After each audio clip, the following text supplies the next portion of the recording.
लेकिन अगर विपक्ष का नेता कहीं किसी के आयोजन में चला जाता है, आप उसको कह रहे हैं कि नहीं साहब ये तो इसके समर्थक हैं। अरे विपक्ष के नेता को छोड़िए, प्रधानमंत्री जी स्वयं आसाराम बापू के साथ नाचते गाते थे मंच पर, तो क्या हम प्रधानमंत्री जी को कह दें कि प्रधानमंत्री जी आप जो है आसाराम जी के अपराध में शामिल हैं? नहीं कहेंगे ना। राम रहीम के साथ में पूरी भारतीय जनता पार्टी खड़ी है हरियाणा में, लेकिन हमने कोई आरोप लगाया भाजपा के ऊपर? साथियों, हाथरस मुद्दे पर सिर्फ और सिर्फ राजनीति हो रही है। भाजपा उसकी जिम्मेवारी लेने को तैयार ही नहीं है और गोदी मीडिया भी सिर्फ विपक्ष से ही सवाल उठाता है।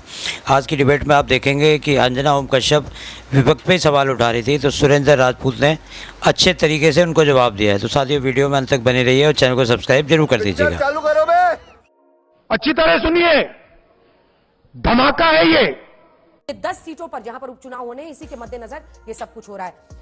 मिस्टर त्रिपाठी, आपके साथ शुरुआत करते हैं। आप सरकार हैं साहब, इतने सारे लोगों की जान गई है।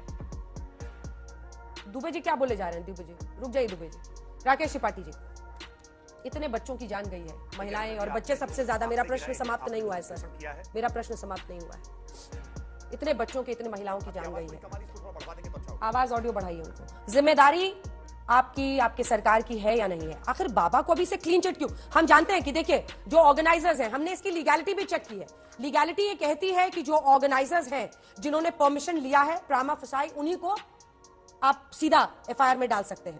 लेकिन ये भी कह रही है पुलिस कि उनको खोजा जा रहा है। पुलिस ये भी बता रही है कि जो परमिशन है सत्संग का, वो ऑर्गेनाइजर्स ने लिया था, हम उनको कर रहे हैं। खोजा भी उनको जा रहा है, उनके घर के बाहर तैनाती भी पुलिस वालों की रहती है। समझ नहीं आ रहा है। आपकी एक मंत्री आज सामने आकर कहती है कि वो तो भक्तों की गलती है कि भक्त कहते हैं कि हमको चरण। आपको लगता है कि वहां पर स्टेज से अनाउंस नहीं होता है? ऑर्गेनाइजर्स कहते नहीं है कि भाई उनके पैरों का धूली ले लीजिए, आपको मतलब स्वर्ग नसीब हो जाएगा? क्या है सर, ये समझ नहीं आ रहा है। क्यों आप लोग संरक्षण दे रहे हैं? Good question. किसी को संरक्षण नहीं दे रहे हैं। स्पष्ट कर दे रहा हूं मैं आपको, आपके देख रहे दर्शकों को, कि उत्तर प्रदेश में योगी आदित्यनाथ की सरकार में किसी प्रकार के ऐसे तत्वों को संरक्षण नहीं मिलेगा जिसकी वजह से इतनी बड़ी संख्या में लोगों की जान गई हो। एक बहुत संवेदनशील मसला है और हमारी संवेदना, हमारी सहानुभूति उन सबके प्रति है जिन्होंने अपने परिजनों को खोया है, जिनके परिजन आज इस मामले में घायल हुए हैं। और इसीलिए हम कोई और फौरी तौर पर हरी भरी में कोई बयान नहीं जारी करना चाहते। हम अपेक्षा कर रहे हैं कि इस पूरे मामले में जो जांच आयोग बनाया गया है, उस जांच आयोग की फाइंडिंग्स आने दीजिए। जो एक एसआईटी गठित हुई है, उस एसआईटी की रिपोर्ट सामने आने दीजिए। एक एफआईआर जो प्राइमा फसाई आयोजक के खिलाफ दर्ज की गई है, उसमें विवेचना जैसे जैसे आगे बढ़ेगी, जो साक्ष्य निकल करके सामने आएंगे, जो बयान निकल करके सामने आएंगे, क्योंकि टीवी चैनल्स पर अलग अलग प्रकार के बहुत सारे बयान आ रहे हैं, देख रहा है विनोद, जिनमें कुछ श्रद्धालुओं के द्वारा यह कहा जा रहा है कि बाबा की ओर से चरण रज लेने के लिए कहा जाता था, और कुछ श्रद्धालुओं की ओर से कहा जा रहा है कि बाबा ने ऐसी अपील कभी नहीं की है। सच क्या है, तथ्य क्या है, सत्य क्या है, इन बात का अन्वेषण करने के लिए हमें जांच एजेंसियों को थोड़ा सा समय देना होगा। ये बेबी रानी मौर्य जी को आपने कहा है, कार्रवाई होगी और निश्चित तौर पर उनकी जवाबदेही भी तय होगी। ज्यादातर मैं टोकती नहीं हूं बीच में, लेकिन ये क्या आपने अपनी मंत्री बेबी रानी मौर्य जी को कहा है? वरना हम ये माने कि टीवी पे वो आपको सुनकर खुद ही समझ लें, वो क्यों क्लीन चिट दे रही हैं? बिल्कुल कोई क्लीन चिट नहीं है। मैं स्पष्ट तौर पर भारतीय जनता पार्टी के प्रवक्ता के नाते इस बात को स्पष्ट कर रहा हूं कि किसी को कोई क्लीन चिट नहीं है। सब पे संदेह के दायरे हैं, सब पर सब जांच के दायरे में है। जिन पर जांच के आधार पर जो तथ्य निकल करके आएंगे, जो साक्ष्य निकल करके आएंगे, जो गवाहों के बयान निकल करके आएंगे, उनके आधार पर कार्रवाई होगी।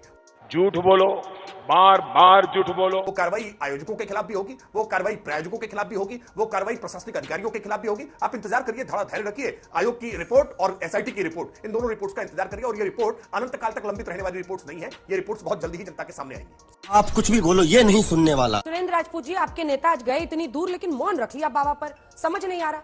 कल तक तो आलोक शर्मा जी मेरे शो में चिल्ला चिल्ला कर कह रहे थे कि एफआईआर में उनका नाम नहीं डाला है, बाबा का नाम नहीं डाला है। आज राहुल जी से पूछा, अखिलेश जी से पूछा, तो इस पर तो बाबा पर सबने जिप लगा लिया है। वाह दीदी, वाह दीदी। अंजना जी, हम खुलकर कहेंगे, आज भी कहेंगे, हमारे नेता ने भी कहा है कि डरो मत, साफ बात करो। वो वहां राजनीति करने नहीं गए थे, पीड़ितों से मिलने गए थे।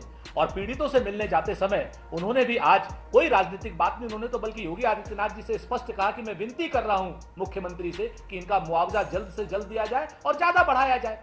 हम कहते हैं कि भोले बाबा के खिलाफ एफआईआर होनी चाहिए। हम कह रहे हैं भारतीय जनता पार्टी वाले नीच और निर्लज्ज राजनीति कर रहे हैं। हम कह रहे हैं कि भाजपा की राजनीति के अजीब से अफसाने हैं, यहां ये तीर भी चलाने हैं और परिंदे भी बचाने हैं। आज की डेट में आप विपक्ष को कटघरे में खड़ा कीजिए, आपकी इच्छा है। मुझे नहीं पता विपक्ष को कटघरे में कितना खड़ा करना चाहिए, लेकिन हाँ, सत्ता पक्ष को कटघरे में कोई नहीं खड़ा कर रहा, सत्ता पक्ष से कोई नहीं पूछ रहा कि भोले बाबा के खिलाफ क्यों नहीं एफआईआर हो रही, क्यों डर रहे हैं, क्यों बेबी रानी मौर्य अभी तक अपने पद पर या अपने कद पर कायम है। ये कहने के बाद क्या कि वो एक्स्ट्रा जुडिशियल वो हो गई है, जज हो गई है, कि वो सीधे सीधे बता दे रही है सुरेंद्र राजपूत जी, इस टेम्पलेट में। मुझे आपसे तो उम्मीद नहीं रहती सर कि आप अभी अभी सब कुछ सुने, पता नहीं इनको ऑडियो नहीं जा रहा था क्या। अब जली ना, तेरी भी जली ना। यही प्रश्न मैंने उनसे पूछे, वही सवाल आप दोहरा रहे हैं और कह रहे हैं कि आप लोग ये पूछते ही नहीं है। अभी बेबी रानी मौर्य पर 3 बार उनसे प्रश्न किया। वैसे मुझे आपको सफाई देने की कोई जरूरत नहीं है, लेकिन मुझे लगता है कि अगर कान आप खुले रखेंगे तो कम से कम दोष लगाने से बचेंगे आप लोग। कब तक दोष लगाते रहिएगा? पहला प्रश्न ही उनसे यही था सर। अंजना जी प्लीज 2 बातें बड़ी स्पष्ट समझिए। अगर मैं मीडिया की बात करता हूं तो अगर आप ये समझती हैं कि मैं अंजना ओम कश्यप की बात कर रहा हूं या आज तक की बात कर रहा हूं, तो अभी तक भी आप मुझे समझ नहीं पाई हैं। मुझे ऐसा लगता है तो कि दूसरे मीडिया की बात उनके चैनल पे जाके बोलिए ना। सबको तो आपने बैन कर दिया है सर। नहीं, मेरे सामने मत बोलिए ना। जिनको बैन कर रखा है वो बैन रहेंगे। नहीं, बोलना मेरे पड़ेगा, आपके सामने दूसरों की कुंठा यहाँ मत निकालिए। मेरा सिर्फ ये कहना है। शिकायत हम अपनों से नहीं करेंगे तो किससे करेंगे? आप मुझे ये बता दीजिए।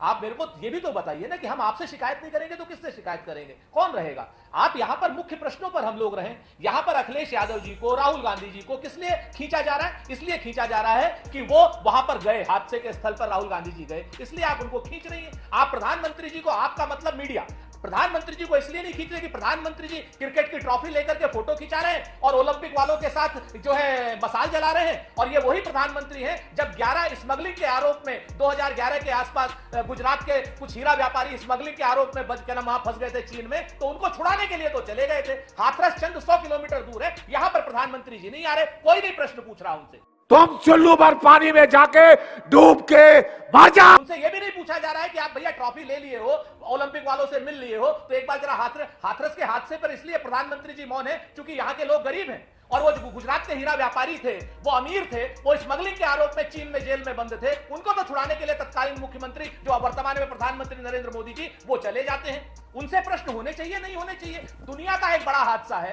रूस ने, अमेरिका ने, फ्रांस ने, इंग्लैंड ने, इन सारे जगहों पर ये स्तब्ध हैं लोग, और हम यहां पर सिर्फ इसलिए नहीं बात कर रहे हैं क्योंकि वो लोग गरीब परिवार के हैं। क्या सिर्फ क्रॉनिक कैपिटलिस्टों के परिवार के लोगों के यहां हादसे होंगे तब प्रधानमंत्री जी जाएंगे? ये प्रश्न यहां पर पूछे जाने चाहिए, और अगर ये प्रश्न पूछे जाएंगे तो अपने आप विपक्ष से सुई हट जाएगी। विपक्ष का अगर कोई नेता उसमें पाया जाता है तो आप उसके खिलाफ कड़ी कार्रवाई कीजिए, लेकिन अगर विपक्ष का नेता कहीं किसी के आयोजन में चला जाता है, आप उसको कह रहे कि नहीं साहब ये तो इसके समर्थक हैं। अरे विपक्ष के नेता को छोड़िए, प्रधानमंत्री जी स्वयं आसाराम बापू के साथ नाचते गाते थे मंच पर, तो क्या हम प्रधानमंत्री जी को कह दें कि प्रधानमंत्री जी आप जो है आसाराम जी के अपराध में शामिल हैं? नहीं कहेंगे ना। राम रहीम के साथ में पूरी भारतीय जनता पार्टी खड़ी है हरियाणा में, लेकिन हमने कोई आरोप लगाया भाजपा के ऊपर? अरे देवा, ये गड़बड़ है बाबा। भाजपा वाले अनुराग जी कितने कुत्सित तरीके से लगे हुए हैं पूरे देश में मीडिया के मित्रों के साथ में। 30 सेकंड मीडिया के मित्रों के साथ में कि साहब अखिलेश यादव वहां गए थे। बिल्कुल जाएंगे भाई, जहां पर आप क्या नाम भीड़ होगी, क्यों नहीं जाएंगे? वहां जाना गुनाह है, लेकिन जब अखिलेश यादव की यहां सरकार थी क्या कोई हादसा हुआ? वहां जाना गुनाह है या नहीं है उस पर फैसला कोई नहीं दे सकता। खत्म, bye bye, tata, good bye.